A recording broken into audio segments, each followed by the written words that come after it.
Hey guys, welcome back to another video where I'm bringing you that cryptocurrency news. Today's article comes from Crypto Slate and it's written by Mitch Liu, CEO of the Theta Network.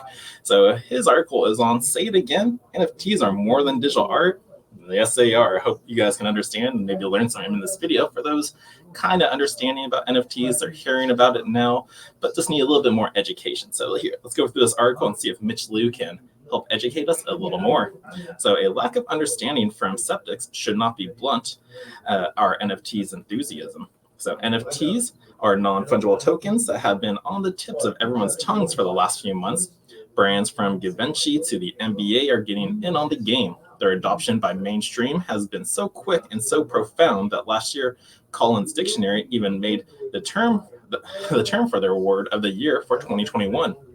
However, just because we've been talking about NFTs does not mean that everyone is a convert to the cause.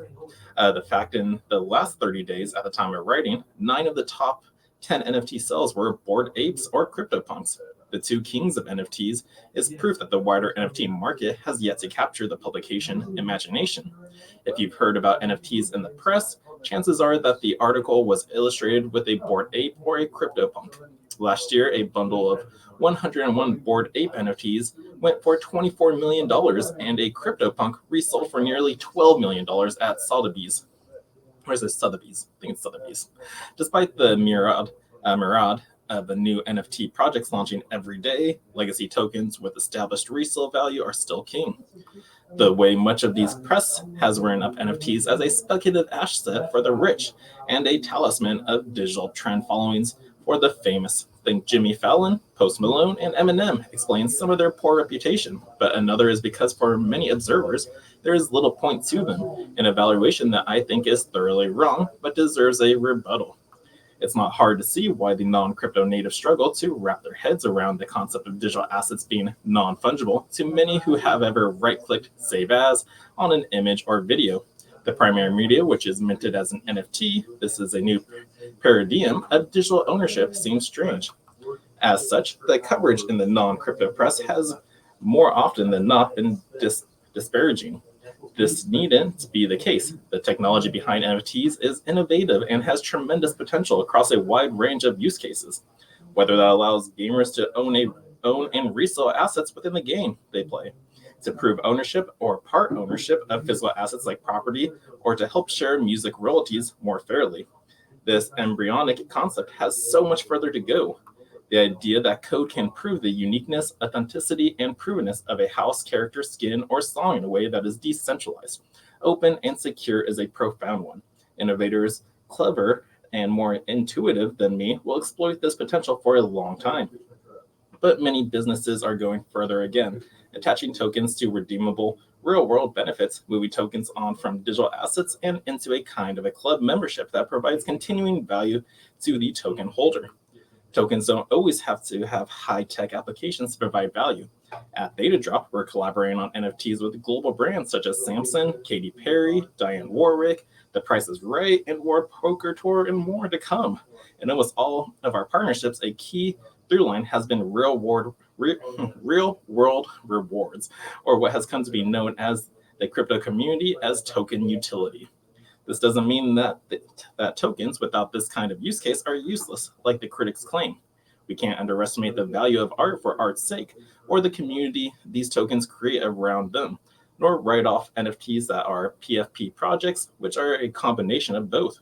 Much like cryptocurrencies we use every day, NFTs have value because enough people agree they do. If a community of collectors and enthusiasts want to get behind an NFT project, whether because of a group shared value or the attractive aesthetic of the tokens themselves, then it is a worthwhile endeavor. There are challenges to the widespread adoption and acceptance of NFTs. One is climate change, although one heartening development in the sheer range and number of projects that not only promise to be carbon neutral, but carbon negative too. Proof of stake protocols like Theta use less than 1% of the energy needed for the same transaction on proof of work protocols, which mostly mitigates any environmental concerns over NFTs. Creators and collectors are getting the message, and that can only be a good thing. People often scoff at the news sometimes that this is because of a lack of understanding. If that is the case, I think crypto community deserves a small part of the blame. Often we are too insecure, too reluctant to explain to those outside of our community what it is we're doing. Sometimes that's for self-interest reasons. At other times, it's because the task can appear too difficult. Many mainstream journalists could probably do better on the front too by communicating more clearly about the technology's potential. NFTs are likely to become so commonplace that the term itself may fall out of use. Instead, we will simply talk about ownership.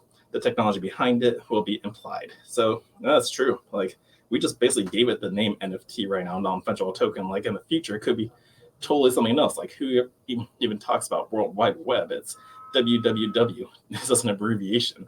But for the moment now, it is just NFT. It can be called something totally different in a couple of years. Like they said, it could just be, let's just talk about ownership, which NFTs are. And like right now, it is just about basically a lot of NFTs, like these Bored Ape ones that we're talking about, and the CryptoPunks is just a flex. Like, to a lot of people, like, you don't need to have it, but you want it because it's a flex to say, hey, I own this. And that's what NFTs are about, true ownership and digital ownership. It's like same with Tesla cars. Like, I'm sure everyone wants a Tesla car right now because it's a flex. It's like, yeah, I got an electric car. I'm doing great. But it's like, it's just that's all it is. So yeah, this was a great article. Help give it a little bit more understanding on the NFT concept and everything. So yeah, I liked it. Hope you guys did too. And if you did, give it a thumbs up, like and subscribe, share this video with your friends. And as always, stay safe. Crypto Sherpa is out.